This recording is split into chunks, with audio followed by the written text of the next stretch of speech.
ಕೃಷ್ಣಾ ತೀರದ ಜನಕ, ಈ ಶತಮಾನದ ತೇಜೋಪುರುಷ, ಅನುಕಂಪ ಸಾಗರ ಹೃದಯ, ನಡೆದಾಡುವ ದೈವ, ಆರದ ವಲೆಯನ್ನು ಹಚ್ಚಿ ಊರೂರು ತಿರುಗಿ ಅನ್ನ ನೀಡುವ ತ್ರಿವಿಧ ದಾಸೋಹಿ, ಆದಿನಂದೀಶನ ಅನುಯಾಯಿ, ಜಾತಿ ಮತ ಭೇದ ಭಾವವಿಲ್ಲದೆ ಬಯಸಿ ಬಂದ ಭಕ್ತರ ಕಾಮಧೇನು ಕಲ್ಪವೃಕ್ಷ, ಸುಕ್ಷೇತ್ರ ಬಂಡಿಗನಿ ಪುರವಾಸಿ, ಚಕ್ರವರ್ತಿ ಧಾನೇಶ್ವರ ಅಪ್ಪಾಜಿಯವರ ನೇತೃತ್ವದಲ್ಲಿ 2 ದಿನಗಳ ಕಾಲ ಅದ್ದೂರಿ ಜಾತ್ರಾ ಮಹೋತ್ಸವ ಕಾರ್ಯಕ್ರಮವನ್ನು ಶ್ರೀ ಬಸವಗೋಪಾಲ ನೀಲಮಾಣಿಕ ಮಠ, ಸುಕ್ಷೇತ್ರ ಬಂಡಿಗನಿ ಮಠದಲ್ಲಿ ಹಮ್ಮಿಕೊಳ್ಳಲಾಗಿದೆ.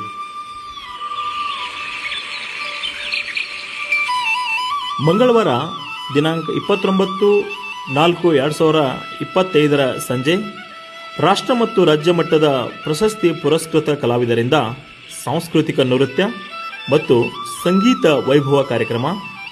ಬುಧವಾರ ದಿನಾಂಕ 30/4/2025 ಮುಂಜಾನೆ ಮಹಾ ರಥೋತ್ಸವ ಸರ್ವಧರ್ಮ ಸಮನ್ವಯ ಸಪ್ತಾಹ ಕಾರ್ಯಕ್ರಮವನ್ನು ಹಮ್ಮಿಕೊಳ್ಳಲಾಗಿದೆ.